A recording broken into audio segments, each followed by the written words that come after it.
para que tengan un respaldo.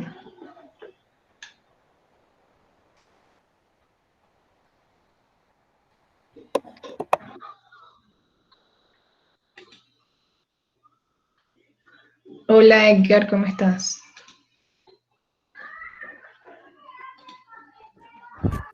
Hola, profe, buenas noches. Buenas Bien, gracias. noches. ¿Cómo vas? Bien, hasta ahora, en cuarentena, pero bien. Ah, bueno, alegra, profe. Buenas noches para todos.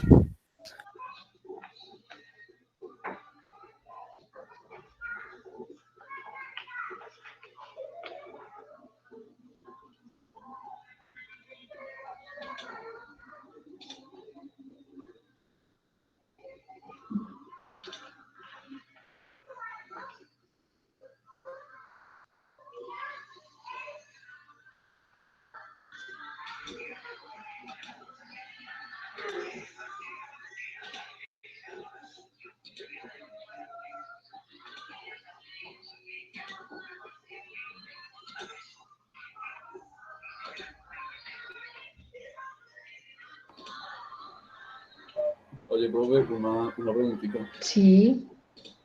Es que de acuerdo que yo le había dicho al humor y que yo no había podido ir a un encuentro porque estaba aquí en Villao Ajá. y su merced me dijo que pues que con el parcial que me lo valía para, o sea, para juntar notas. Y no sé qué pasó ahí, profe, pero no, pues no hiciste nada ahí. ¿Alguien le puede compartir el link a Raúl? El Ya Raúl lo no mandó. está. Ya se lo envié, profe. No. Disculpa, Hernán, ¿qué fue lo que tú me dijiste? Profe, que se acuerda que yo le había dicho que yo estaba aquí en Villavicencio y que yo por eso yo no había podido ir a un encuentro y que ese día pues hicieron un quiz y su merced me dijo que pues que iba a mirar a ver si con el parcial, o sea, me lo valía y por juntas notas. Los quiz, yo no hago quiz, los que hacen quiz son tus compañeros. Sí, sí, profe, pero pues, ¿te acuerdas que yo te dije que no? Y su merced dijo que Pero es pues que que iba si a tú mirar. pierdes el quiz, yo no te puedo hacer la evaluación. Es que no me acuerdo si era un quiz, pero era una nota que su merced sacó. No sé cuál nota sería. Mm. Profe, él habla sobre un taller que hicimos de parejas. Él no estaba. Entonces no era un quiz. Muchas gracias, Yuri. Sí, profe, era entonces eso. Es que no sabía Pues bien. ese día hicimos un quiz y hicimos un taller en clase, una actividad que se la enviamos por correo. ¿Qué actividad era?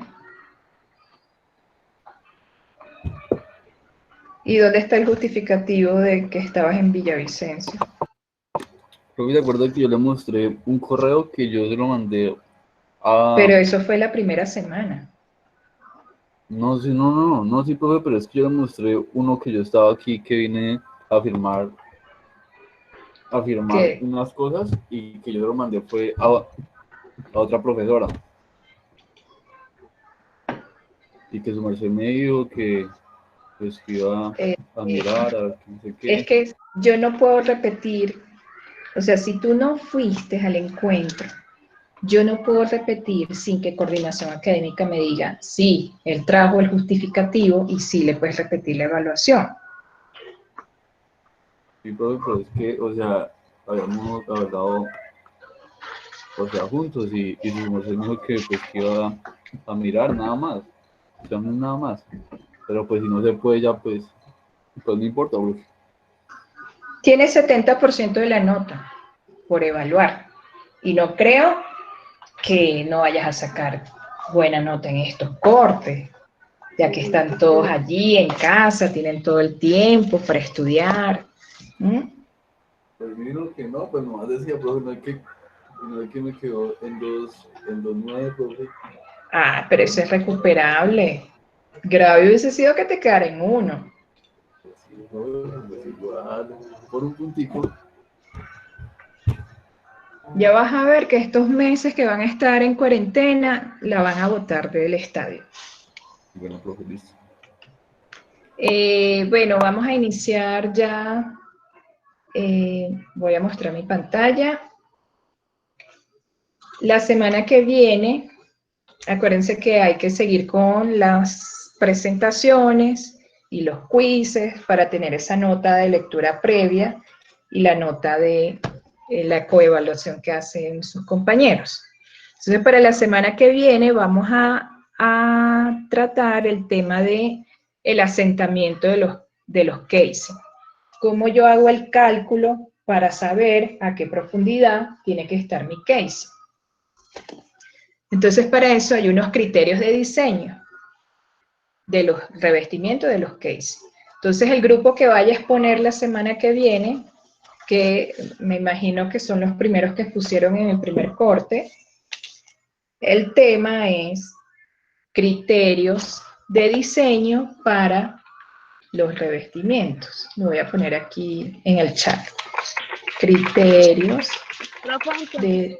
ese grupo sería James y ¿cómo se llama el otro muchacho el que estaba pidiendo entrar a la clase?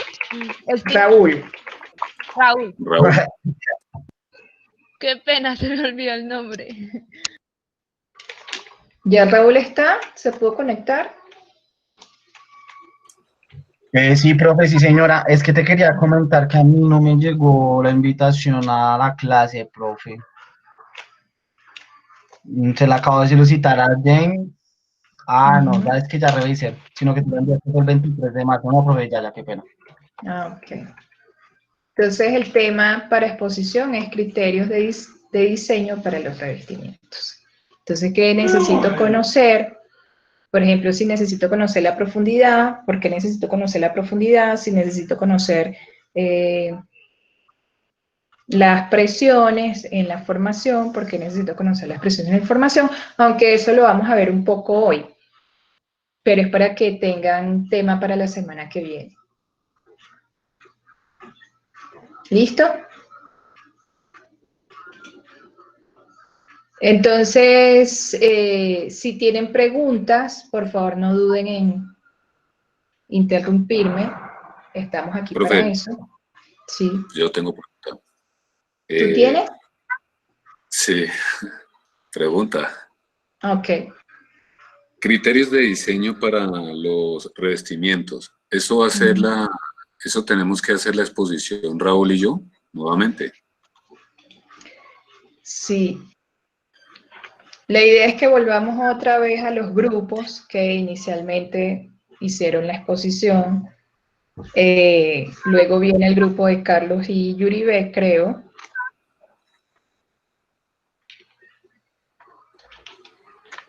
Vale. No, nosotros fuimos el tercero. No, profe, bueno, vamos entonces, nosotros. Voy con Angélica.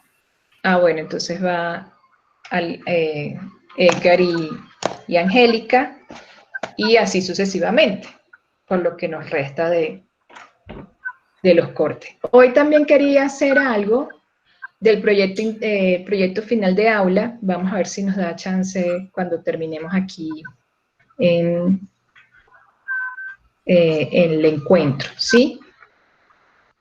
Bueno, entonces voy a comenzar, voy a quitar ya el video para comenzar a hacer la presentación. Bueno, entonces hoy vamos a hablar un poco de lo que sería la presión de poro y de fractura. ¿Por qué es importante? ¿Por qué creen que es importante conocer la presión de poro y la presión de fractura?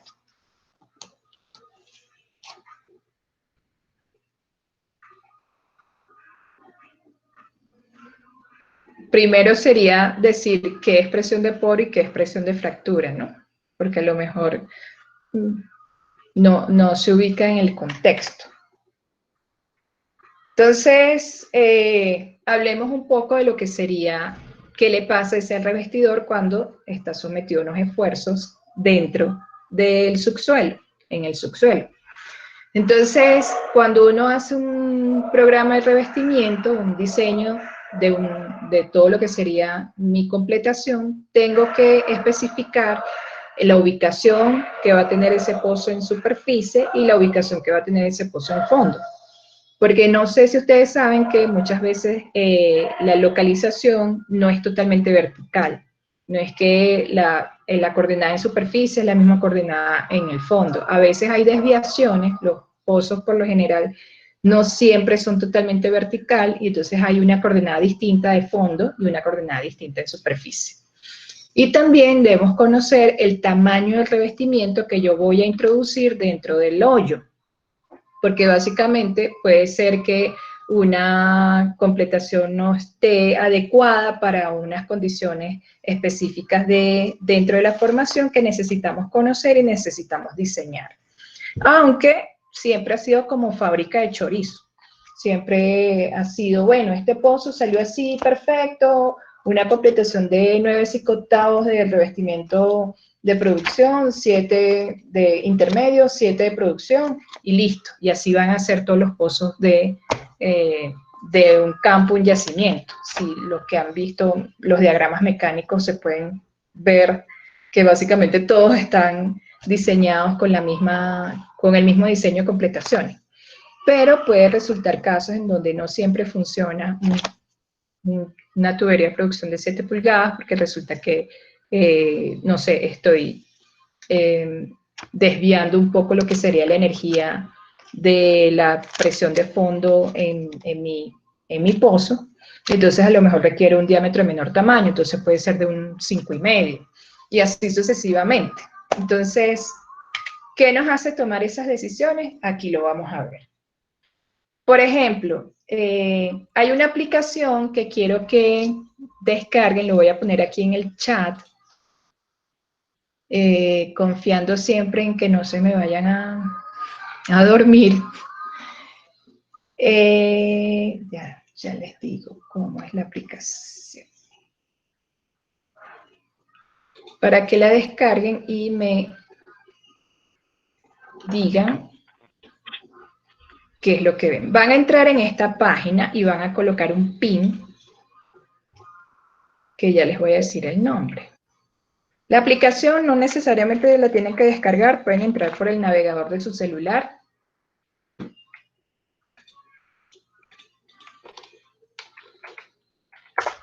Esta es la aplicación. Y el PIN, les voy a decir, es 42485. 42485. Entonces me avisan cuando estén dentro de la aplicación, ¿sí?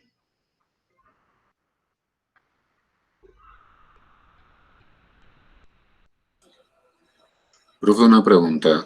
¿Eso Sí. tiene que ser por el celular o puede ser en el computador? No, en el mismo computador.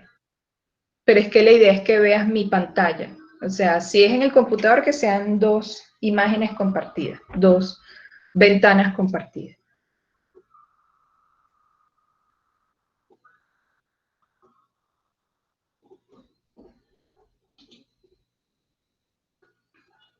¿Listo?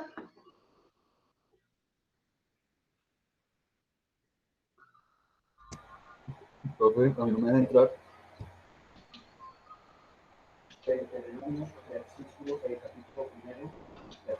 En la página de, ya te digo, Sale Reconnect o otra cosa ahí en inglés, profe, no sé cómo se pronuncia.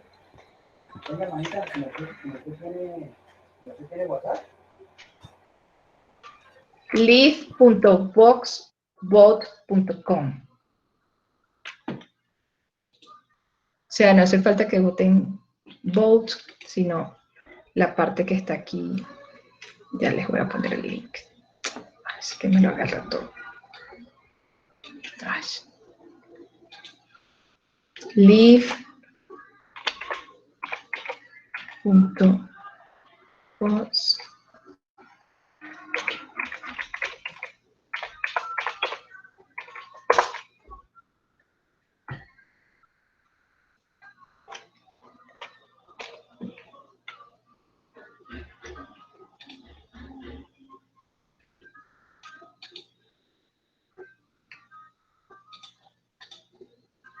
Listo.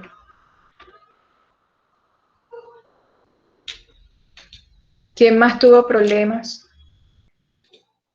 ¿Pueden prender la cámara para verlos?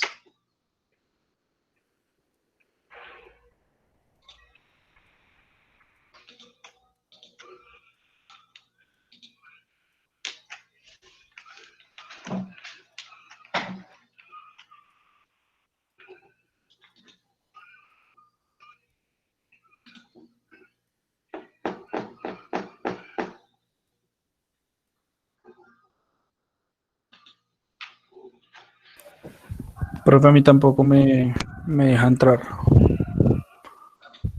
Ah, déjame ver si es que es boxpop.com. Voy a entrar yo a ver si es que el link está mal escrito. Entonces no pongan live, pongan boxbot. Sí, profe, pero Así es con el parece link. que no es el pin.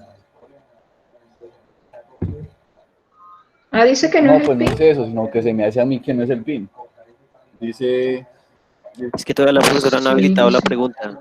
Es hasta que se meta para Exacto. que habilite la pregunta. ¿usted ya pudo?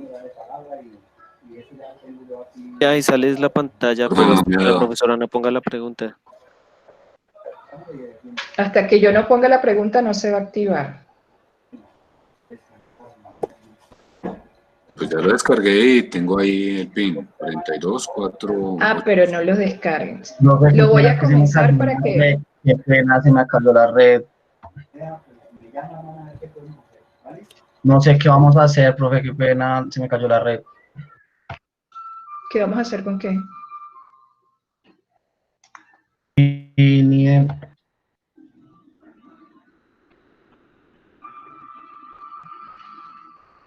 ¿A quién se le cayó la red?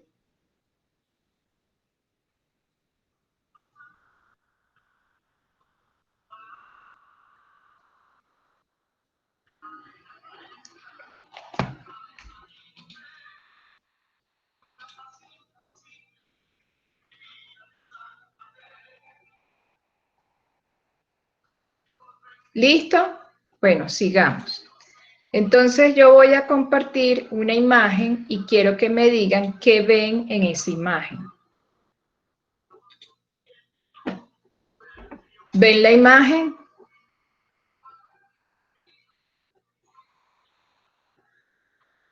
Sí, señora.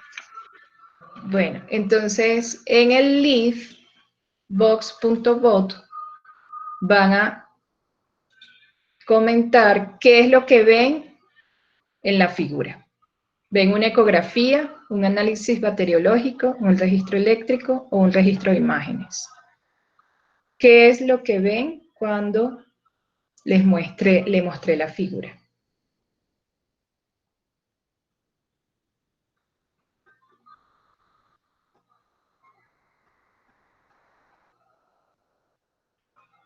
¿Qué es lo que ven en la figura? ¿Una ecografía, un análisis bacteriológico, un registro eléctrico o un registro de imágenes? ¿Qué es lo que Profe, ustedes ven allí? ¿esto es algún quiz o nada? Bueno, si quieres verlo como un quiz, sí. No, profe, no. Pero ¿qué es lo difícil? ¿Qué es lo que ves allí? O sea, es una pregunta, no sé, totalmente inocente. ¿Qué ven allí? ¿Un registro eléctrico, una ecografía, un análisis bacteriológico o un análisis, Registro eléctrico. ¿Ya votaron? Profe, se me cerró la pregunta. Bueno, voy a darle otra vez la pregunta para que le den. Otra vez. ¿Qué ven allí? ¿Una ecografía, un análisis bacteriológico, un registro? Yo no he podido entrar todavía. Bueno, si no pueden entrar, no se preocupen. ¿Qué ven en la figura? ¿Una ecografía? Profe, ¿un registro eléctrico? No sé, es una encuesta. Quiero saber qué es lo que ustedes opinan.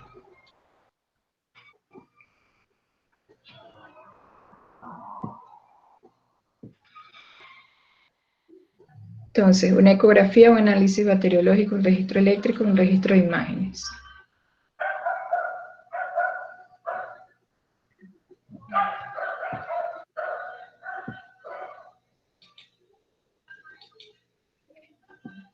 Seis, 5, 4, 3, 2, 1.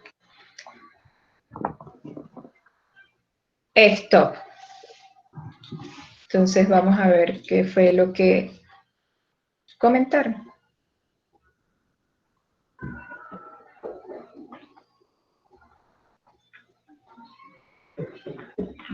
Ay, a ver, me fui para otro lado. No era aquí.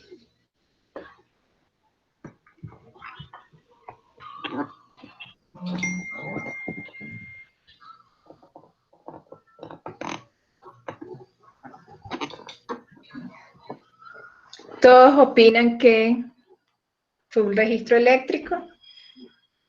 100% votaron que era un registro eléctrico. Pues, déjenme decirles que no es un registro eléctrico. Lo que tenemos aquí es un registro de imágenes.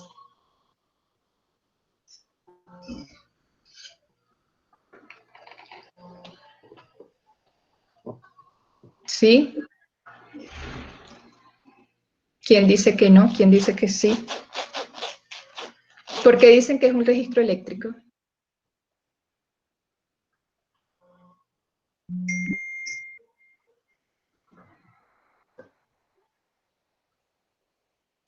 Profe, pues yo me guié porque era un registro eléctrico prácticamente por las imágenes que está a la izquierda, que pues tiene es algo similar a lo de registros eléctricos. Sí, Yuribe, en eso tiene algo de razón. Pues un registro de Por las imágenes, profundidades. también por las profundidades. ¿Sí? Entonces, es un tipo de registro eléctrico, pero es un registro de imágenes. Entonces, ¿cómo es un registro de imágenes? Es, como vieron, a la profundidad dada, pero vean que aquí arriba lo que tiene es una orientación noreste de 0, 90 grados, 180 grados y 270 grados. Es decir, que lo que está es tomándole foto a toda la circunferencia del hoyo. Entonces se ubica en una posición de 0 grados, va tomando foto, 90 grados, va tomando foto 180 grados y va tomando foto 270 grados. ¿Con qué objetivo? Porque si nosotros podemos hacer un registro de imagen, yo puedo conocer si mi pozo o si mi formación tiene fracturas. Y lo que ustedes están viendo aquí en la imagen más a la derecha son fracturas. ¿Ven? Entonces esta roca presenta una fractura longitudinal desde sur a norte, con un cierto grado de inclinación. Vean que está en la posición, incluso está un poquito más allá de la posición de 45 grados hasta 180 grados, es decir que si yo tuviera un núcleo, yo pudiese ver en el núcleo esa fractura a esas profundidades. ¿Sí? Entonces, si hay fractura, quiere decir que hay unos esfuerzos que me pueden ocasionar algún tipo de daño a la tubería. Entonces, aquí lo que hacemos en esas imágenes lo llevamos o lo escalamos a lo que sería la litología y la profundidad donde están cada una de las litologías, y ahí podemos definir lo que sería la zona que está fallada y en qué dirección se encuentran esas fallas. Entonces, esto sí ya es un procesamiento de esos datos. Entonces, yo puedo conocer a qué profundidad y cuál es la longitud de las fracturas que yo tengo en mi pozo. Y eso lo puedo ver con un registro de imágenes, que es un tipo de registro eléctrico. ¿Sí? Entonces, también, si yo puedo ver eso en el yacimiento o en el pozo donde estoy completando, yo tengo que conocer, como un principio de diseño, cuáles van a ser los esfuerzos a que va a estar sometido esa completación que yo voy a introducir en el subsuelo. Entonces, para eso yo necesito conocer la dirección de los esfuerzos horizontales que va a tener esa tubería y la dirección del esfuerzo vertical que va a estar sometido también esa tubería. Esto no es lo que vimos la semana pasada, estos serían los esfuerzos que estaría sometido la tubería. Acuérdense que ya la tubería de por sí tiene unos esfuerzos propios de la tubería, que fueron los que calculamos con la última actividad, que calcularon cuál era el tipo de colapso que presentaban algunas tuberías. Y aquí ya lo que hacemos es conocer a qué esfuerzos están sometidos esas tuberías que yo voy a introducir en el subsuelo para producir mi pozo. Entonces aquí pueden ver un pozo horizontal, y ese pozo horizontal va a estar sometido a unos esfuerzos máximos horizontales, mínimo en dirección horizontal, en la misma, un esfuerzo horizontal, pero este va a ser de menor intensidad, y un esfuerzo vertical que es básicamente la sobrecarga de los sedimentos que van a estar encima de ese pozo. Y ahora aquí, ¿qué ven?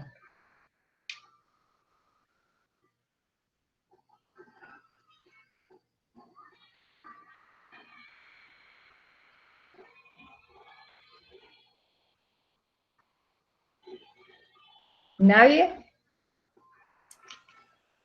¿Qué ven en esta imagen?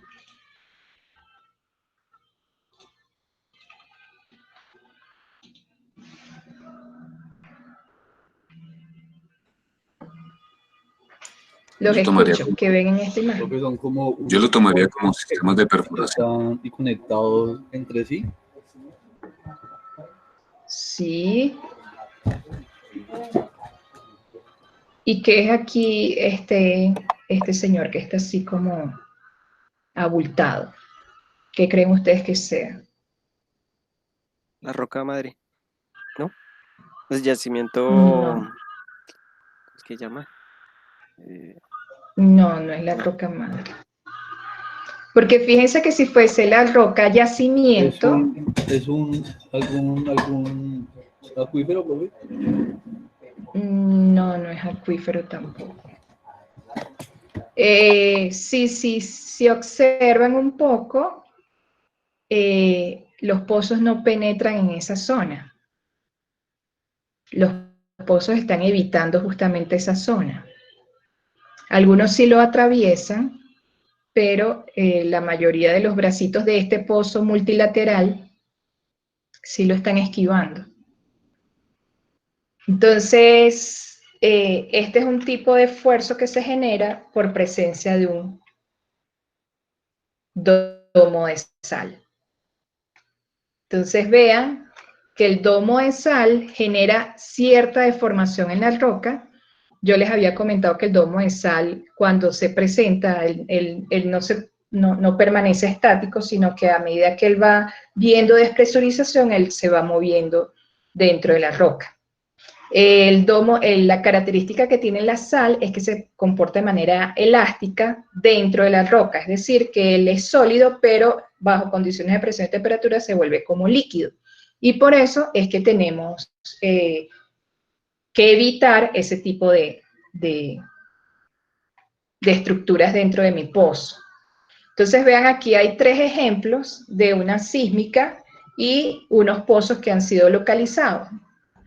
Vean que el domo de sal, en el primer ejemplo, en la figura A, el domo de sal llegó incluso hasta, posteriormente creo que fue el pozo. El pozo está aquí, es la raya negra que ven aquí. Y el domo de sal se ubica en esta parte de la sísmica.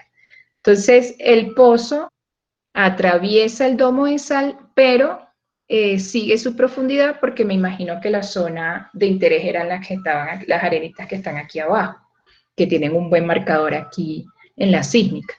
Entonces, yo sí tengo esta estructura va a va a someter a mi formación a una serie de esfuerzos. ¿Por qué? Porque él va a ocupar un espacio que normalmente no está ocupado por el domo. Entonces, ese conjunto de fuerzas hace, en este caso, si el domo de sal sigue en su movimiento, pero posiblemente va a traer algún tipo de efecto sobre mi completación, voy a tener a lo mejor incluso la tubería posiblemente pueda verse comprometida en su integridad. Igualmente aquí tenemos, vean que aquí está el domo de sal. El domo de sal va a actuar justamente como una estructura, como un sello sedimentario, como una trampa estratigráfica, mejor dicho. Y él va a favorecer, en algunos casos, la acumulación de hidrocarburos. Entonces, si ven aquí la figura de abajo, vamos a ver que hay unos marcadores en la sísmica, estas líneas negritas, grises que se ven aquí, son unos marcadores, y el domo de sal está aquí. Entonces vean que el domo de sal sale como de la profundidad de esas capas y se acumula como arriba, forma un domo. Aquí se ve perfectamente la forma del domo. Entonces, ¿qué es lo que pasa? Esto causa como una especie de sello y el petróleo que viene migrando muy alegremente se tropieza con este sello y favorece la acumulación. Vean que aquí hay es un pozo vertical que tiene tres brazos y básicamente los brazos se ubican justamente en las arenitas que están contra ese domo de sal. Aquí tenemos otro caso, un pozo vertical, aquí hay un domo de sal, el pozo justamente atraviesa lo que sería el domo de sal. Entonces, en Colombia no tenemos domos de sal, pero sí en el Golfo de México hay muchos domos de sal. Entonces, si alguno de ustedes logra trabajar allá, básicamente hay muchos yacimientos que están formados, yacimientos carbonáticos se llaman, que es básicamente yacimientos que tienen doble porosidad, perdón, y son yacimientos naturalmente fracturados, como por ejemplo la imagen que vimos en la primera lámina, que era un yacimiento fracturado naturalmente, son los yacimientos que vamos a encontrar en México en su gran mayoría. Aquí tenemos otro ejemplo de lo que sería la presencia de domo de sal. Vean el comportamiento justamente y cómo se ve en la sísmica. En la sísmica se ve como una falla en la resolución. Pueden ver aquí que los marcadores sí se diferencian bien cuando son arenas, porque básicamente se reflectan muy bien, pero cuando atraviesa la zona de sal se pierde como la resolución. Eso es porque básicamente cuando yo hago refracción o reflexión sísmica, este material impide que se pueda refractar o reflejar en los geófonos y por eso es que se ve esa tonalidad dentro de la sísmica. Entonces ahí uno puede deducir que evidentemente estamos en presencia de un domo de sal y que ese domo de sal justamente va a tocar parte de mi completación. Este es un pozo que está completado en esa locación. Es un pozo direccional. Y por aquí tenemos otro domo de sal. Entonces lo que uno busca a la hora de tener este tipo de estructuras es buscar dónde el petróleo se entrampó cerca de esas estructuras.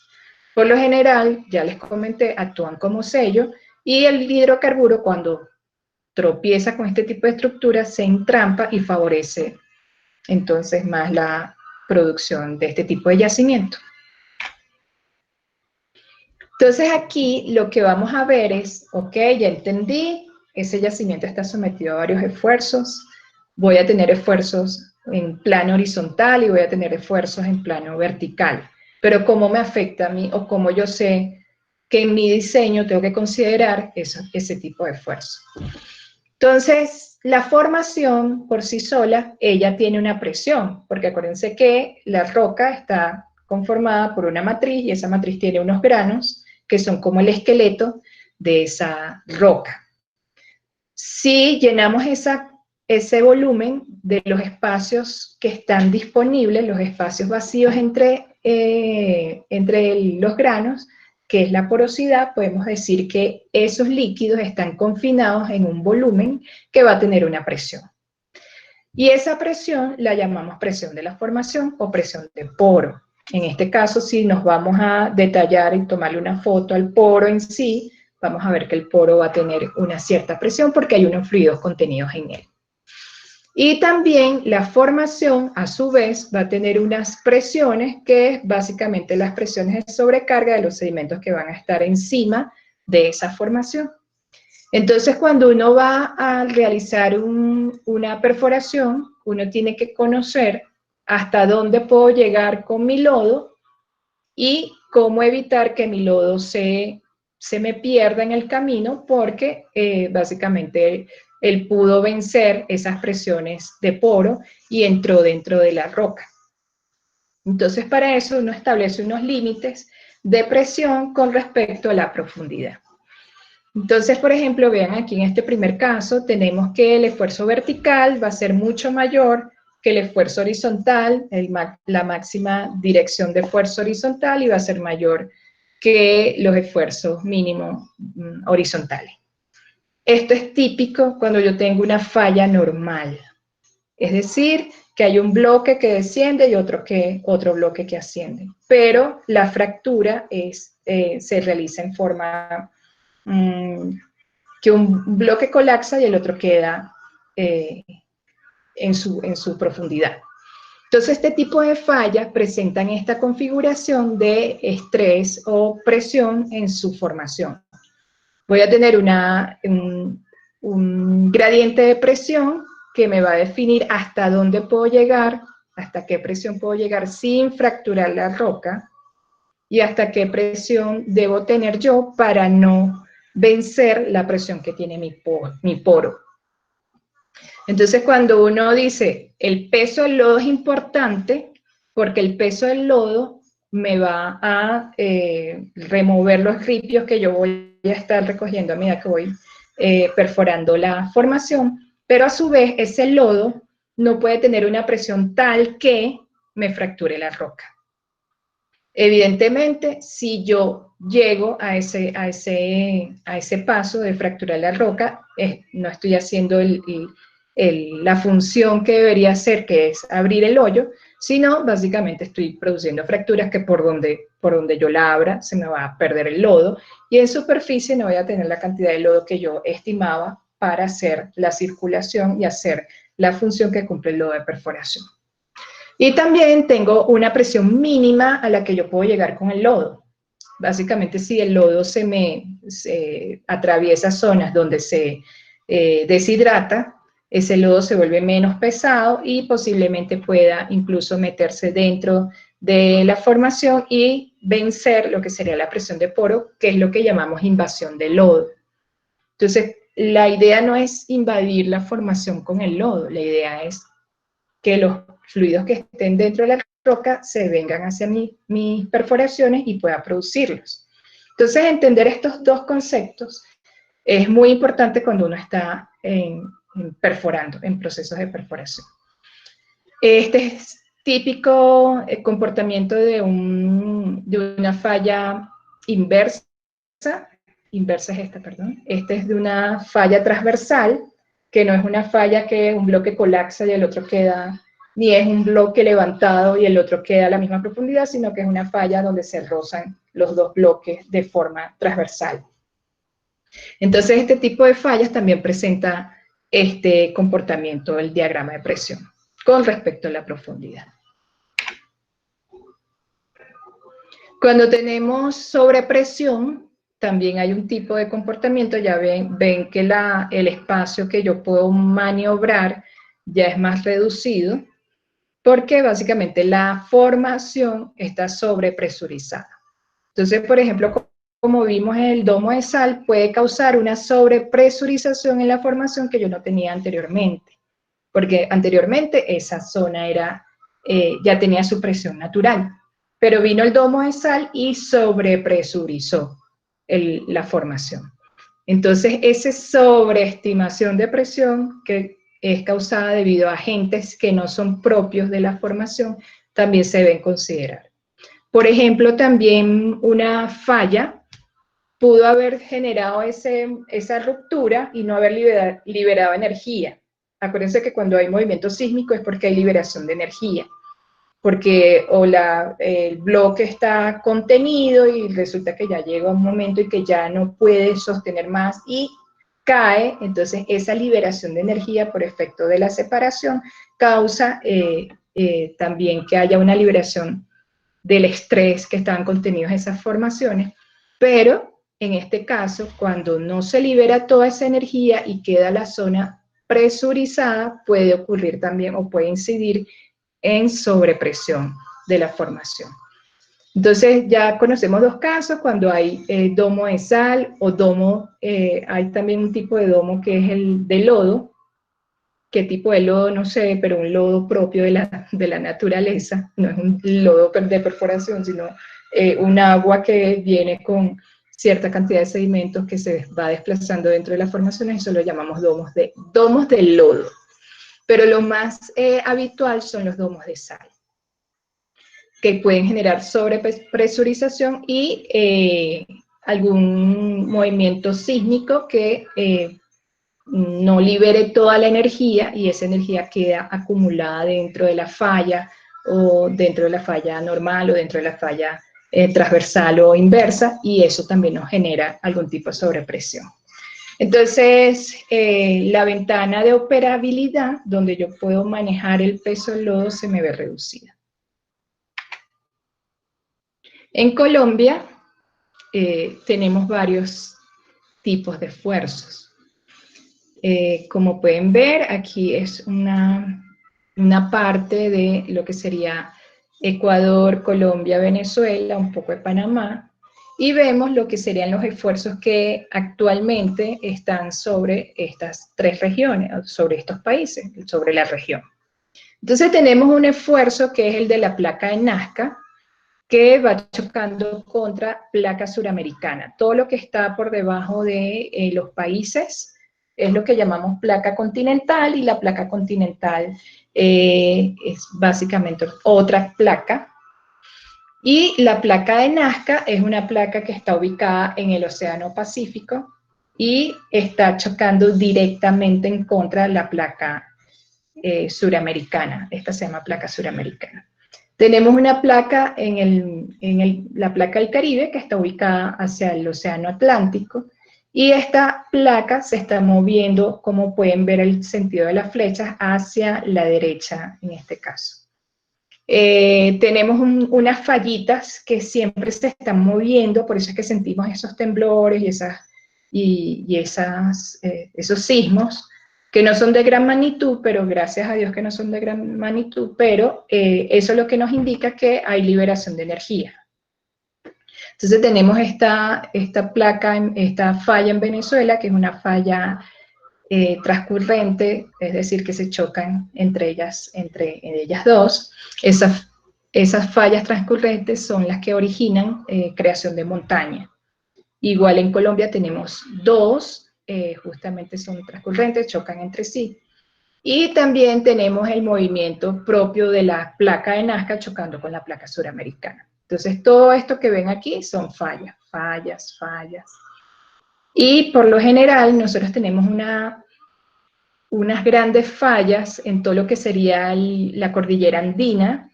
La cordillera andina es justamente una consecuencia del choque de dos placas, que sería la placa Nazca en este caso y la placa suramericana. Entonces, como son dos placas que están chocando, lo que hacen es, en vez de hundirse, lo que hacen es crear montañas. Y por eso tenemos todo el sistema de cordilleras de los Andes en varios países, desde Chile hasta Venezuela llega un poquito de esa cordillera. Entonces, uno de los principios del diseño es entender que el lodo de perforación va a cumplir una función dentro de mi proceso de perforación. Y uno de esos es básicamente el poder controlar esas presiones, que no se me venga el pozo con un kick-off, una patada, sino controlar también un poco lo que son las presiones de formación y la presión de fractura, en este caso, para evitar justamente que no cumpla su función, que es básicamente hacerle control de presiones al pozo mientras estoy perforando. Entonces, para eso el perforador tiene que conocer la presión de fractura y la presión de poro. ¿Por qué? Porque él se va a mover dentro de esos dos gradientes. Si yo excedo uno de ellos o estoy por debajo, si estoy por debajo quiere decir que no estoy rompiendo la roca, voy a tener dificultad para poder seguir profundizando en la perforación. Y si por el contrario estoy por encima de esta línea, quiere decir que estoy fracturando la roca.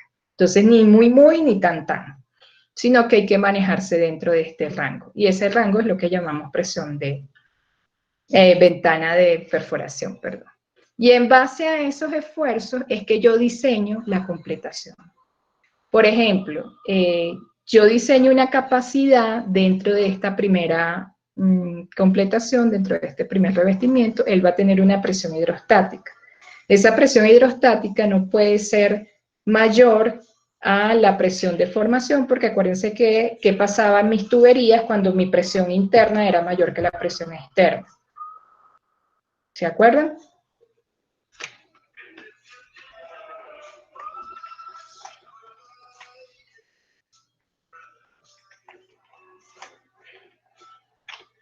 Colapso, estallido. ¿Cómo la pregunta, profe? ¿Qué pasa cuando la presión interna de la tubería es mayor que la presión externa? ¿Qué le pasaba a la tubería? Estallido, ¿no? Exacto. Y cuando la presión externa era mayor que la presión interna, podía ocurrir colapso. Entonces, esa tubería que yo voy a colocar tiene que estar de tal forma alineada que no me permita ni siquiera tener una presión de colapso ni una presión de estallido.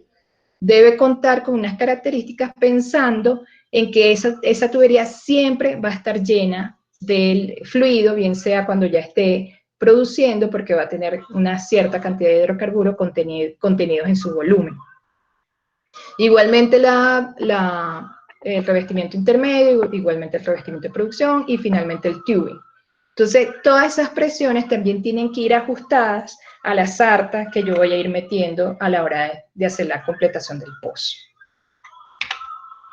Entonces, como vimos anteriormente, ya tengo todas mis sartas. En este caso, todavía estoy perforando. Vean que hay un lodo de perforación y el hoyo que está haciendo es de 8,5. Entonces, tengo que considerar, entonces, a la hora de perforar, cuánto va a ser mi peso de lodo para evitar justamente que ese peso de lodo haga que se fracture la roca o que no haga ningún efecto sobre la formación, porque básicamente si yo no venzo la presión para justamente vencer los esfuerzos que están dentro del hoyo, si yo no logro estabilizar esos esfuerzos, no voy a poder seguir avanzando en la perforación. Entonces aquí entramos en lo que serían las definiciones. Entonces la presión de poro se define como la presión que actúa sobre los fluidos en los espacios porosos de la roca. Se relaciona un poco con la salinidad del fluido. Acuérdense que el hidrocarburo va a estar acompañado siempre con agua, porque básicamente su proceso de almacenamiento estuvo relacionado con ambientes acuíferos, de fluviales, de marino costero, deltaicos. Entonces siempre esos ambientes sedimentarios favorables para la acumulación de hidrocarburos estuvo influenciado por presencia de agua. En este caso, la salinidad nos relaciona mucho lo que sería la presión del poro. ¿Por qué? Porque a mayor salinidad va a haber mayor presión dentro de ese poro.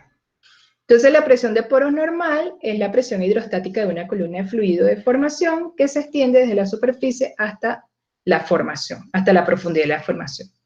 La magnitud de esa presión normal varía según la concentración de sales disueltas en el fluido de formación, tipo de fluido, gas presente y gradiente de temperatura. Entonces, una presión normal, uno puede decir que el gradiente de presión normal sería 0.433 libras por pie, porque básicamente es la presión del agua dulce, entre comillas. Pero si yo tuviese un agua salada, un agua con mayor salinidad, la presión, el gradiente de presión sería distinto y sería 0,465 libra pulgada cuadrada sobre pie, que es el gradiente para agua salina. Entonces tenemos presión anormal de poros también. Esta presión anormal se presenta cuando tengo una presión hidrostática que es mucho mayor a la normal, y esta presión es la que ocupa el espacio poroso. Las causas, ya más o menos hablamos, eventos geológicos, geoquímicos, incluso geotérmicos y mecánicos. Y la presión de sobrecarga la vamos a definir como la presión ejercida por el peso total de las formaciones que están superpuestas o sobrepuestas por arriba del punto de interés. Y es una función que depende de la densidad total de la roca, la porosidad y los fluidos que contenía esa roca. También puede definirse como la presión hidrostática ejercida por todos los materiales sobrepuestos a la profundidad de interés. Entonces, esta es la fórmula de presión de sobrecarga. Va a ser igual a una constante que es 0,052. Esta constante lo que busca es llevarme esta densidad que va a estar en unidades de masa sobre volumen por profundidad, a llevármela a pulgada sobre pulgada, libre sobre pulgada cuadrada. Entonces es 0,052 por la densidad del volumen de la formación, densidad de la matriz por la profundidad.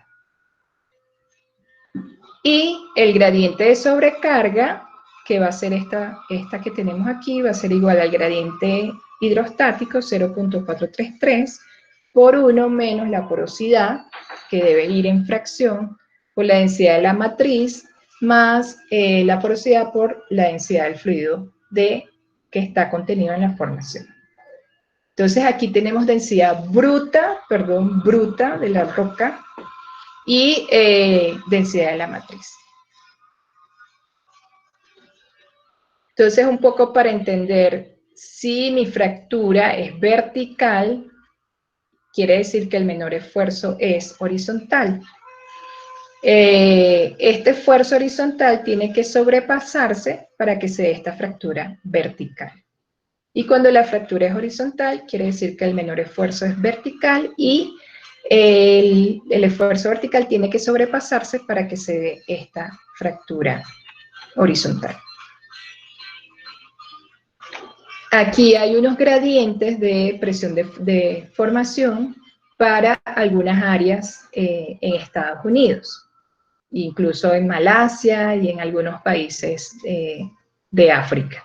Entonces tenemos que el gradiente de presión puede variar de acuerdo al contenido de los fluidos congénitos que tenga en él. Entonces, el Golfo de México, la línea costera del Golfo de México tiene 0,465, el West Texas, un campo en West Texas, tiene 0,433 y así sucesivamente.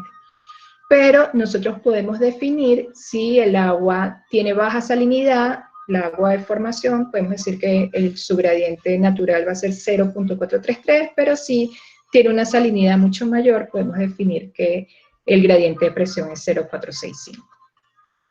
Aquí tenemos, a la derecha podemos ver, a medida que voy teniendo la profundidad, voy a obtener una densidad de grano distinta. Vean que a medida que voy profundizando, la densidad del grano va a ser mayor. En este caso, la densidad del volumen de granos que voy a contener allí va a ser mayor. Y otra cosa que yo puedo determinar, la porosidad a partir de estas densidades. Entonces, por ejemplo, si yo tengo la densidad de granos, la densidad justamente bruta del volumen de la formación, menos la densidad de la matriz de roca, entre la densidad de los granos menos la densidad de los fluidos que están contenidos en él, puedo hallar la porosidad. ¿Por qué es importante conocer esta fórmula? Porque nosotros hacemos un registro que se llama el registro de densidad. Y el registro de densidad nos muestra gramos sobre centímetro cúbico, o sea que nos da la densidad del volumen. Entonces yo a partir de registros eléctricos puedo estimar la porosidad de la formación que voy a perforar.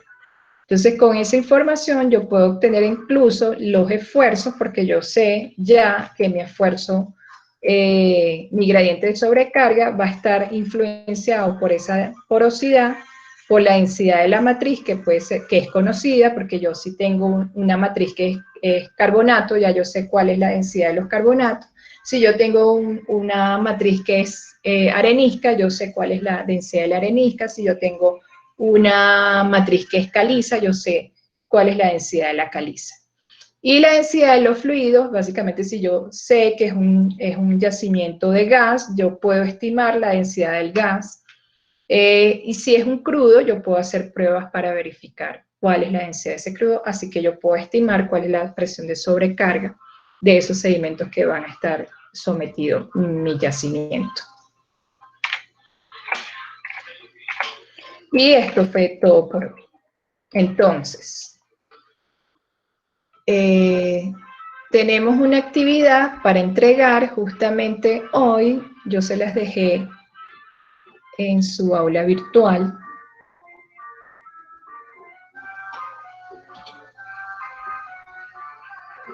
Ah, otra cosa. Abrí un foro que se llama Preguntas al Profesor. ¿Por qué? Porque a veces me escriben al WhatsApp preguntas que a lo mejor son dudas que tiene Brian, que tiene Carlos, que tienen todos. Entonces, para no responder uno a uno, cada uno de los WhatsApp, prefiero que abramos este espacio para compartir las dudas. Ojo, duda es, ¿por qué si la presión de sobrecarga me está dando tanto, la porosidad es inconsistente con esa presión de sobrecarga? No es, profe, la ecuación ¿cuál era? Porque para eso le estoy compartiendo justamente la presentación está aquí, presión de poro y fractura, y la actividad colaborativa está aquí. La actividad colaborativa son dos cálculos que tienen que hacer, uno para hallar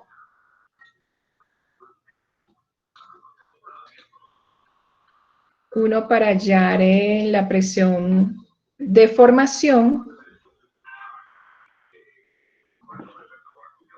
Entonces aquí le dice, calcule la presión de formación esperada a 6.000 pies en la costa del Golfo de México. Yo les di un listado que está en la presentación donde están los gradientes de presión para cada una de estas locaciones. Y dos, determine los valores de porosidad de un campo ubicado en el Golfo de México. Determine los valores de porosidad, es decir, que ya te están diciendo qué fórmula tienes que utilizar. Use la densidad de la matriz mostrada en las diapositivas. El listado que yo les puse, que a medida que voy profundizando voy a tener mayor densidad de granos, de matriz, de volumen de matriz. Y la densidad de los granos es de 2.60 gramos sobre centímetro cúbico. Aquí hay esto es al revés, esto es densidad de los granos y esto es densidad de la matriz, ya lo cambio en el ejercicio. La densidad de los granos, que sería la densidad del volumen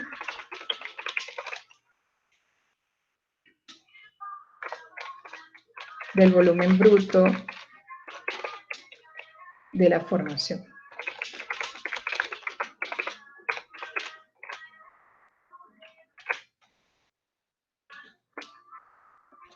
Entonces, como esta sesión va hasta las 10, podemos estar hasta las 9:30, empiecen a hacer el ejercicio y si tienen alguna duda me van comentando, ¿sí?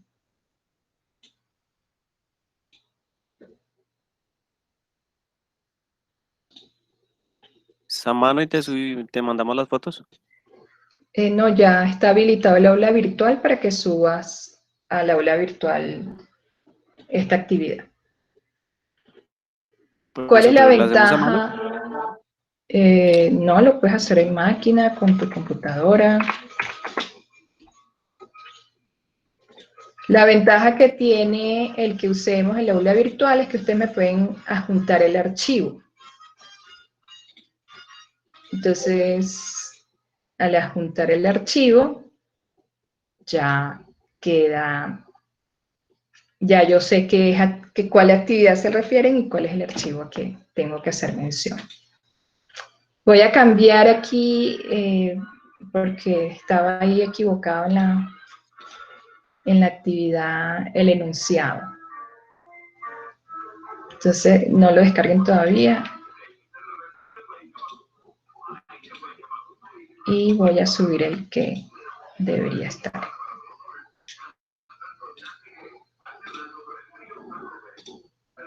Otra cosa, hablemos del proyecto de aula. Edgar me envió un documento de Casing Go, de Casing... De Casing Drilling, profe. ¿El que dice?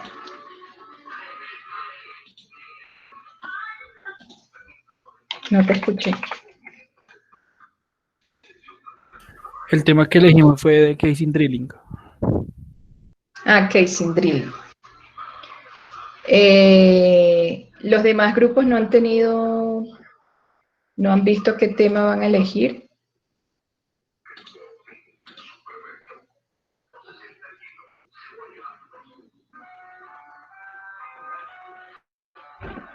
¿Por qué hago la pregunta? Acuérdense que el proyecto de aula tiene que responder a un problema real de la industria. Entonces, si por ejemplo el grupo de Angélica y de Edgar agarraron el tema de Casing Drilling, es porque hay una necesidad en la industria que requiere el uso de esta tecnología.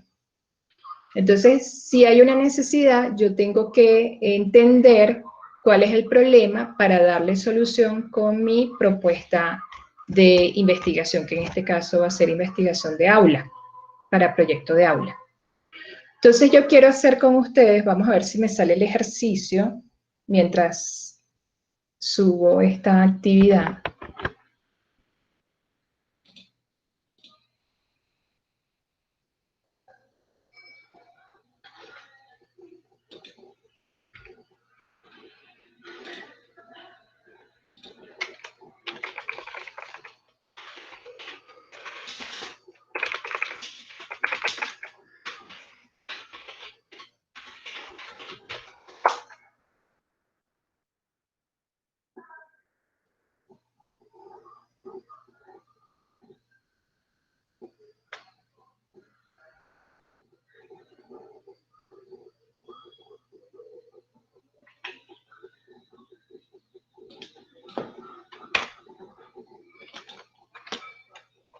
Brainstorming online.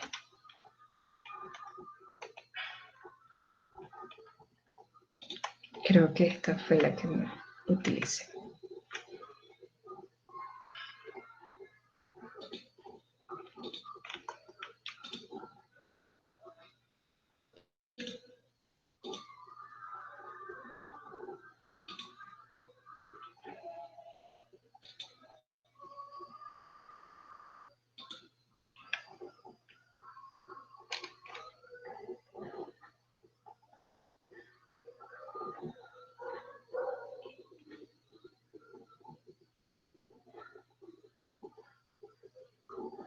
Ah, sí, yo me había logueado, pero no.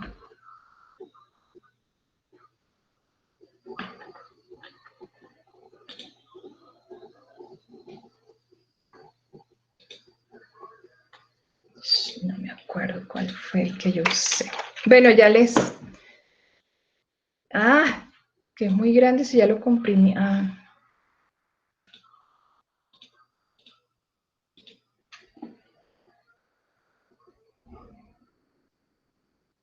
$3.15. Ah, no, este no es.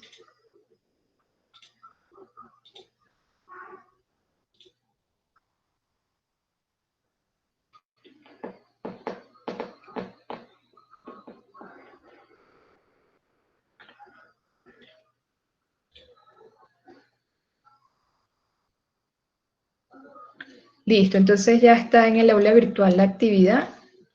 La pueden hacer con sus compañeros de forma colaborativa. Ah, no, pero ya yo me había... Bueno, pero yo tengo aquí otra aplicación que se llama MindMap.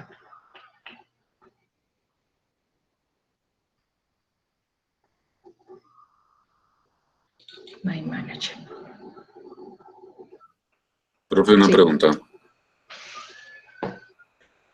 Para esa actividad que nos está diciendo, ¿hay plazo Hasta el Profe, otro subiste lunes. fue unas diapositivas, no subiste los ejercicios. Ay, sorry. Sorry, cierto. Otra vez, activar edición.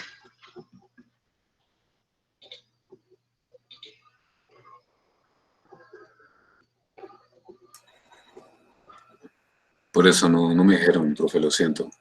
¿Cómo? Las actividades que están en el aula virtual, Sí. ¿sí? Que es la presión de poro y fractura y el de colaborativa 4. No es una sola actividad, esta actividad colaborativa 4. Tienen hasta el 6 de abril para entregar esta actividad, pero como este encuentro es hasta las 10, aprovechen que están todavía en encuentro para hacer preguntas y que la podamos escuchar todos, porque a lo mejor la misma pregunta que tienes tú la tiene, no sé, Carlos, la tiene Yuribet.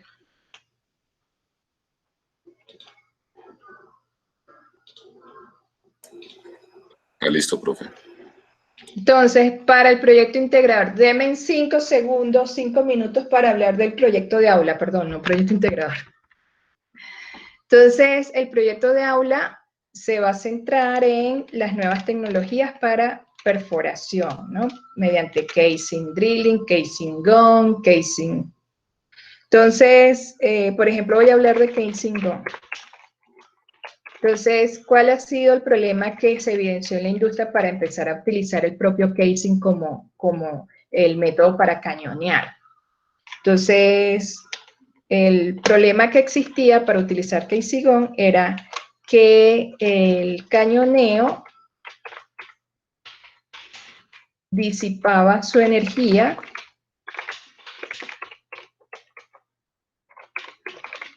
en el espacio que existía entre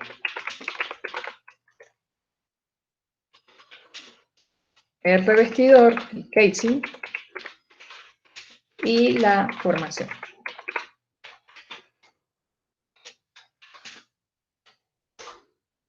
Entonces, el cañoneo se disipaba su energía, porque ¿cuál es la efectividad que tiene un cañoneo? Que en verdad penetre la formación y logre justamente esa apertura que queremos para que los fluidos puedan ingresar en él y pueda iniciar la producción. Pero existía un problema. ¿Cuál era el problema? El problema era que el cañoneo no era efectivo porque se disipaba su energía en el espacio que existía entre el revestidor y la formación. Entonces, ese era un problema. Básicamente, mi efectividad de cañoneo llegaba a la formación, pero muy disminuido. Y la idea es que cuando yo realizo cañoneo, es justamente que lograr una gran penetración dentro de la formación. Entonces, este era el problema. Entonces, por eso se ingeniaron este casing gun. ¿Cuáles pueden haber sido esas causas que ocasionaron ese problema? Quiero escucharlos.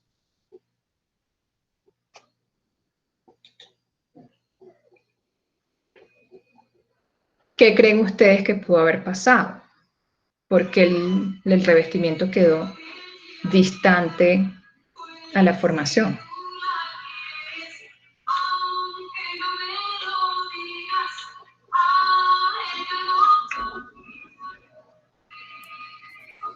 Pudo ser por una mala cementación, una Exacto. completación.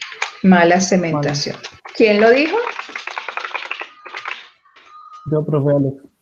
¿Quién estuvo? No les reconozco la voz todavía. Edgar. Ok, Edgar. ¿Quién más?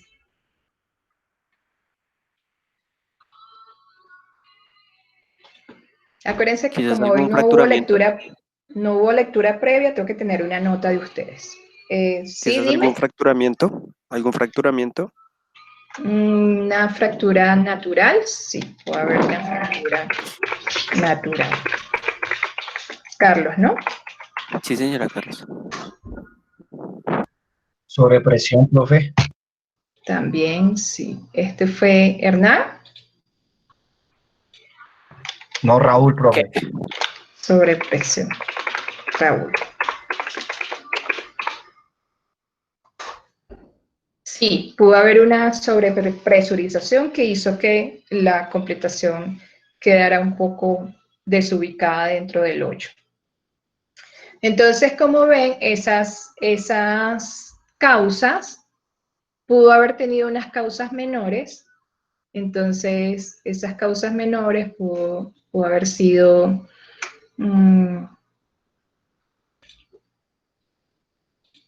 para una mala cementación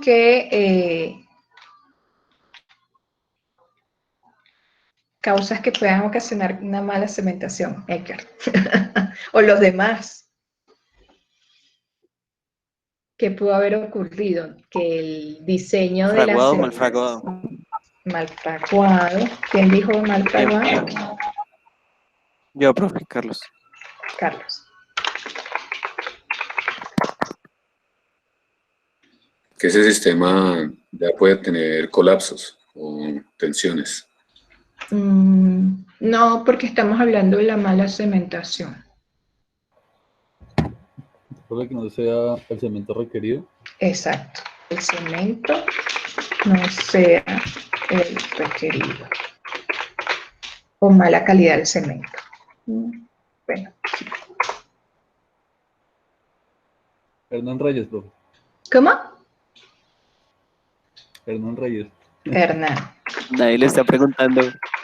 No, es que no había puesto el Para la nombre. nota, para la nota. Sí, era Hernán. Sí.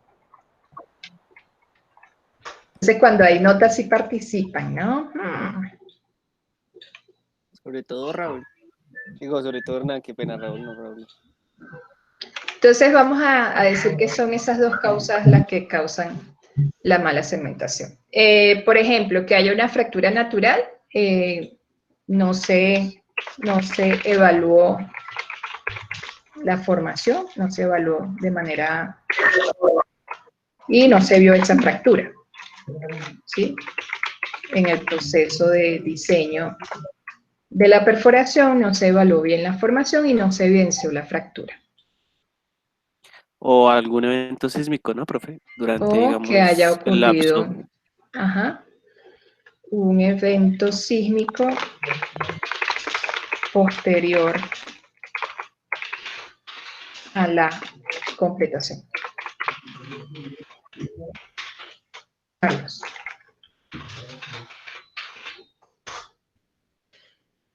Ahora la sobrepresión.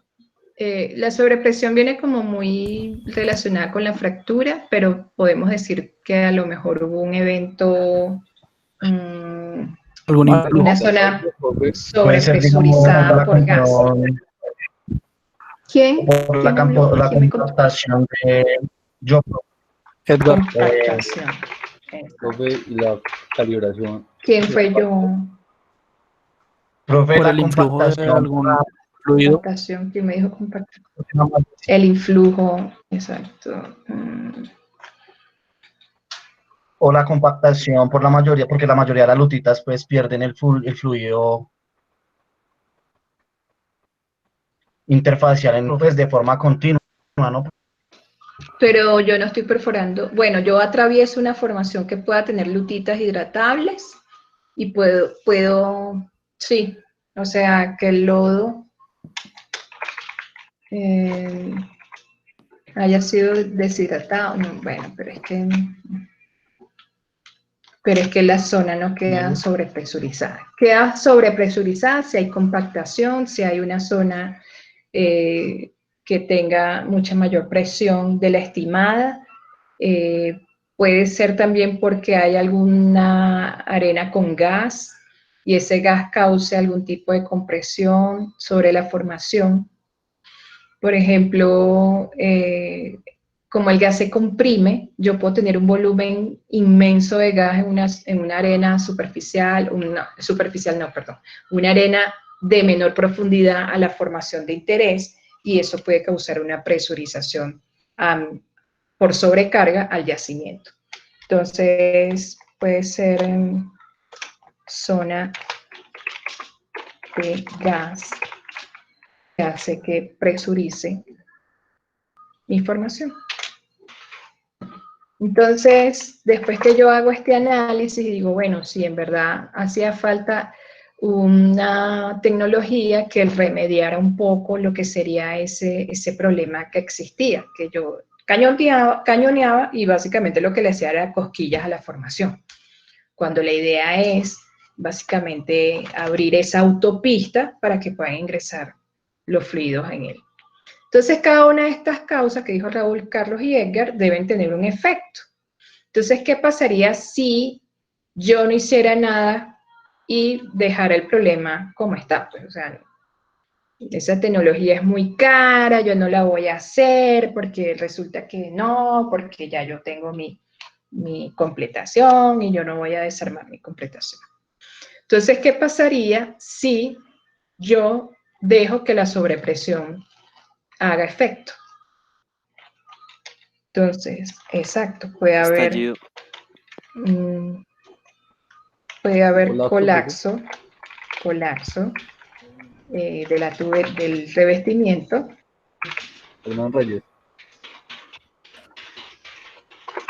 Y es peor el remedio que la enfermedad, porque si hay colapso del revestimiento, entonces ya no tengo ni el pato, bueno, ustedes entienden el refrán, se me fue ahorita. Y ese colapso del revestimiento va a hacer que se me incrementen los costos, porque tengo que sacar toda la completación, incremento de costos, pérdida de tiempo, ¿sí? Porque tengo que pagarle al personal que va a estar allí extrayendo la completación. Entonces es una pérdida de tiempo que yo estimaba que era para la producción.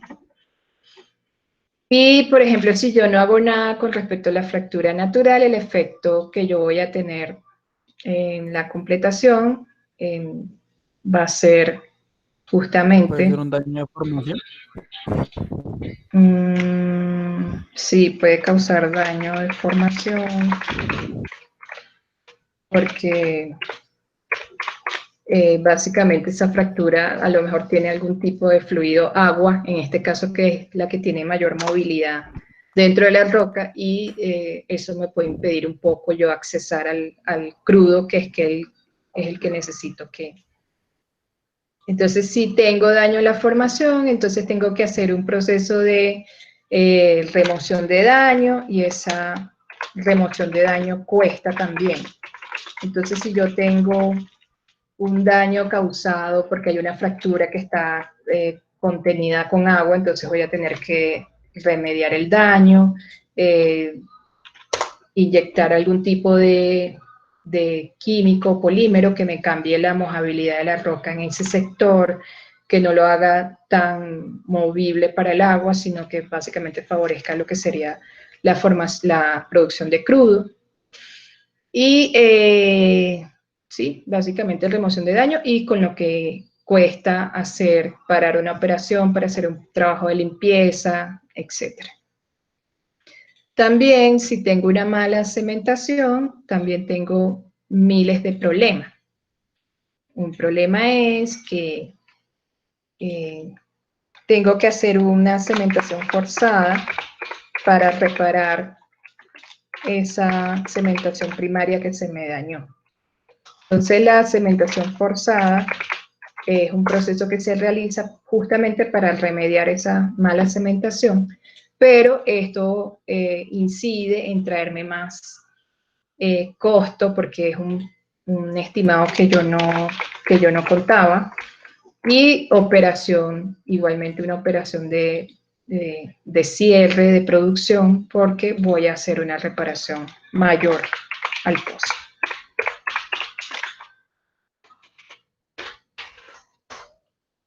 Entonces vean que aquí establecimos lo que serían las causas, el problema y los efectos de qué pasaría si yo no hiciera nada con este problema.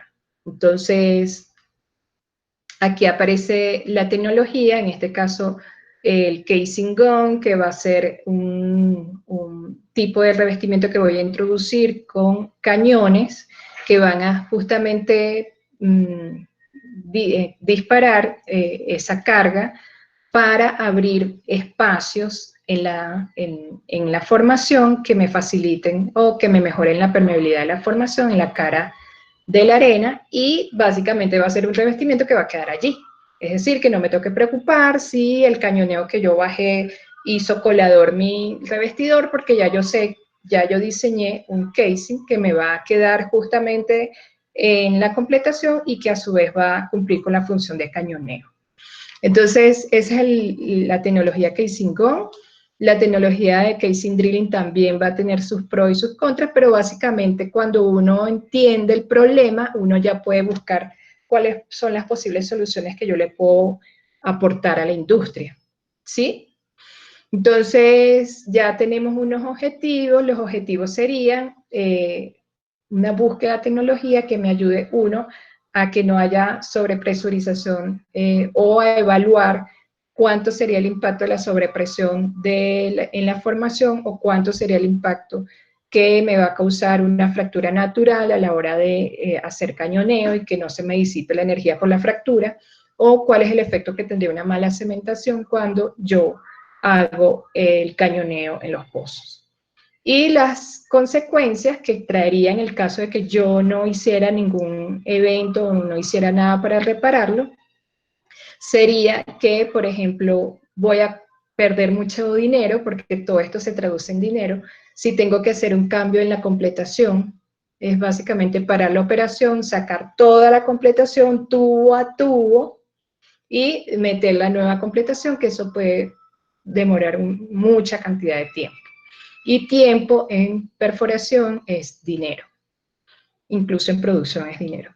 La cementación, sí, Profe, eso es lo que le llaman, qué pena, eso es lo que le llaman viaje corto, viaje completo, ¿sí? Sí, cuando yo tengo que sacar tuberías es viajes de tubería. Viaje corto, no sé, todos son viajes. Depende de la profundidad que esté la completación, pero esto implica cerrar producción, sacar toda la completación, y eso tiene un costo muy, muy grande.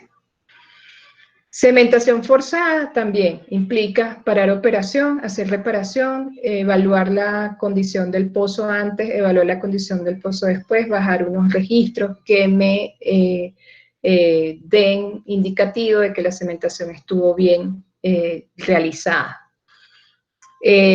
Un registro antes de evaluar la situación para ver en qué zonas yo tengo que hacer la remediación del cemento, cañonear. En todo caso, sí necesito retirar la tubería.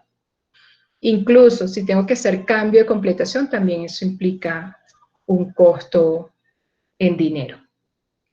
Y daño en la formación es un tipo de problema que vamos a tener habitualmente. Si es básicamente por alguna depositación de elementos que están contiguos a la formación, me va a prohibir que los fluidos puedan entrar dentro de las perforaciones, y para eso yo tengo que hacer remoción de daño. Y remoción de daño puede ser por varias vías: acidificación, fracturamiento, estimulación. Entonces, eso trae consigo una inversión que no estaba programada, porque si yo necesito hacer remoción de daño es porque no estoy generando cash con lo que yo estimé que iba a producir el pozo. Y esa pérdida de cash se reduce en baja o poco retorno de lo que se estimó inicialmente en producción. Entonces, todos estos temas son los que podemos utilizar para nosotros. De hecho, este es un diagrama, este es como una forma de entender el problema, entender las causas y entender qué pasaría si no hago nada, y el cómo yo puedo remediar el problema volviendo estos efectos negativos efectos positivos, ¿sí? Y es lo que tienen que hacer para el anteproyecto. Para el anteproyecto, por supuesto que tiene que haber un marco conceptual, un marco teórico, que explique, si yo no sé nada del tema, cómo yo entiendo qué es cementación forzada, si voy a elegir esa solución como una solución al problema. Entonces, cómo debo entender que hay una zona presurizada y que esa zona presurizada posiblemente me va a disipar una energía que yo estimé para hacer el cañoneo. Entonces, como ven, yo puedo tener un marco teórico para entender lo que sería el problema en sí. Tengo entonces, este es un parte de la metodología, este es un diagrama causa y efecto, para entender qué es lo que yo tengo, situación actual, cuál es el pronóstico sería si yo no hago nada, ¿qué pasaría? Y cuáles son las variables de control que yo puedo medir, efectivamente sí, el problema pudo haber sido resuelto y yo ofrecí unas soluciones para la resolución de ese problema. Entonces, esa es parte de la metodología, el analizar el problema, ver sus causas, ver sus efectos y entender cómo yo puedo darle una solución real a la industria por medio de la tecnología. En este caso, hablamos de Casing Go. ¿Sí? Esto también se los voy a compartir para que lo tengan, porque fue un trabajo que hicimos colaborativamente. Gracias a los que participaron, tienen una nota por su participación. Gracias, profe. Gracias.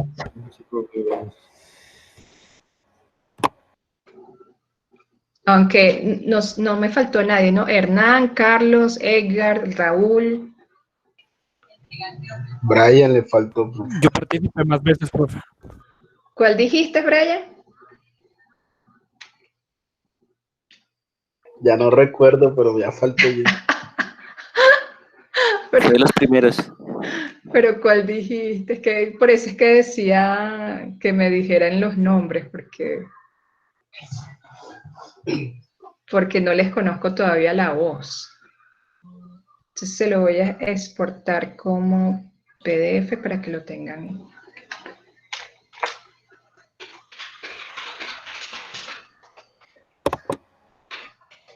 Proyecto de aula. Y en base a eso es que yo voy a evaluar el anteproyecto. No es que me tiren ahí un poco de conceptos. Acuérdense también, todo tiene que ir referenciado. No voy a aceptar anteproyectos que no tengan referencias bibliográficas. Si no, no van a tener nota de proyecto. ¿Por qué hay que ser dura? Porque ustedes ya están en un cuarto, quinto semestre. ¿En qué semestre se ve esto?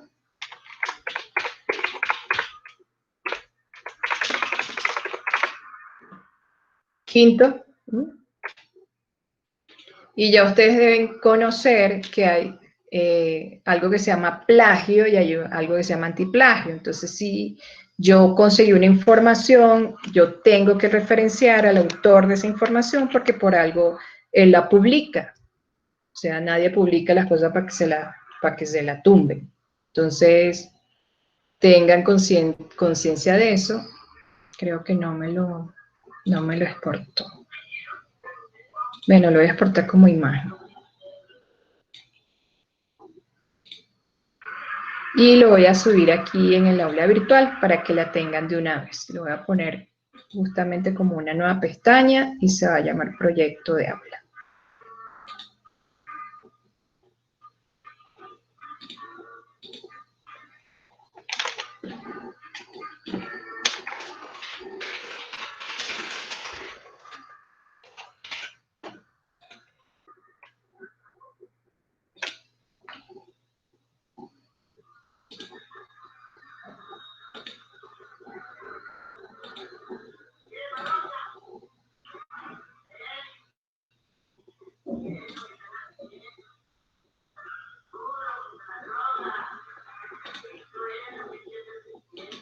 Bueno, entonces, sin más, pueden empezar a hacer su actividad y la suben a...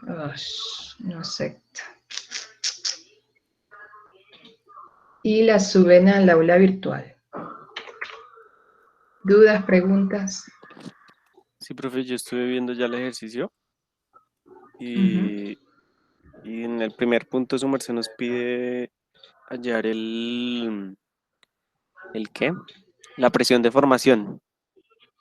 Y entonces es con a los 6.000 pies, teniendo referencia a lo de la costa del Golfo de México. El valor que nos bota la tabla ahí ¿está en qué? Está en gramos sobre centímetro cúbico. Entonces toca pasarlo para poder usar la fórmula, entonces toca pasarlo ¿a qué? A ppg, ¿verdad? Esta fórmula. Pues no, es la otra tabla, profe, la tabla de la derecha. Creo que es esa, a 6.000. La pregunta 2. Eso. No, esta es la pregunta. Es la pregunta 1 que tienen que usar esta fórmula. Esta tabla. ¿Es esa? Sí, señor. Es que ahí creo que nos dan el enunciado al valor de 6.000, que serían la D, que es 6.000. Y tomar este valor, el valor de 2,24, que es densidad, si su merced ve, es densidad sub B, que es la fórmula para poder hallar la presión de formación. Si su merced mira la fórmula, está ese mismo signo, densidad sub B. No esta que está aquí enseguida, sino esta, mira, si ves densidad sub B. Ahí arriba. Exacto, aquí dice densidad sub B, que sería la densidad del volumen de formación que está en ppg.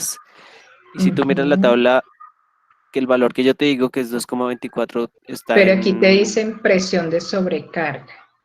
Sí. Esta es la fórmula para la presión de sobrecarga. Y yo te estoy pidiendo la presión de la formación. Entonces, presión de formación tiene un gradiente de presión para allá la presión de la formación, que para el Golfo de México es 0.465. Esto está en pies, libra por pulgada cuadrada sobre pie. Es decir, que si yo multiplico el gradiente de presión por la profundidad, me da la presión de formación. Ya, listo, profe. Sí, es que tenía esa inquietud, pero era por lo que estaba la densidad sub B en la fórmula, en la otra. Pero En pues cambio, sí, en la segunda, tienen que usar esta fórmula para hallar la porosidad. Y para todas las profundidades. Es decir, aquí va a haber una tercera fila que se va a llamar porosidad. Y cada uno de estos valores va a tener un valor de porosidad. Ah, listo, profe. Sí. Bueno, entonces no los molesto más. Los dejo hasta aquí. Ya voy a subir el mapa mental que hicimos para nuestro proyecto de aula y nos vemos la semana que viene. Listo, profe, gracias. ¿Quiénes se me durmieron ya? Vale, profe, gracias. Vale, profe, gracias. Gracias. Chao, chicos. Gracias, profe. Chao, profe. Chao. Profe, otra preguntita, discúlpame que te... Sí. Ajá. O sea, esa la que dijimos ahorita, el primer punto, entonces, pero no, esa no se multiplica por 0,052, ¿no? No. Simplemente es la presión y Simplemente con la densidad. 0.465 por la densidad, por la profundidad, exacto. Para quitar esos pies. Listo, profe. Para quitar los pies, exactamente. Listo, gracias, profe. Bueno, chao. Profe, qué pena, espérate, es que no le entendí a Carlos. O sea, ¿no tomamos el 0,052? No, esa fórmula no. Acuérdense Esa es de sobrecarga. El gradiente, esa es presión de sobrecarga, yo estoy pidiendo es la presión de formación. Y la presión de formación... por altura. La presión de formación yo la puedo calcular usando el gradiente de la formación, el gradiente propio de la formación que me dice, mira, esta formación se comporta de tal manera, de tantos pies, libra pulgada cuadrada por pies, este va a ser el valor. Entonces por eso hay un listado de varias formaciones y en varias formaciones tienen distintos gradientes. Entonces yo le estoy pidiendo solamente un gradiente, dame el de la costa, de la línea costa del Golfo de México y te doy la profundidad. Entonces el gradiente me da unas libras por pulgada cuadrada por cada pie. Entonces yo lo que hago es multiplicar ese gradiente por la profundidad total y me da la presión de esa formación. No te estoy pidiendo presión de sobrecarga, estoy pidiendo presión de formación. Vale, perfecto, profe, gracias. Listo, bueno, hasta ahora sí. Entonces, nos vemos la semana que viene. Cualquier duda, al foro, ¿sí? Bye.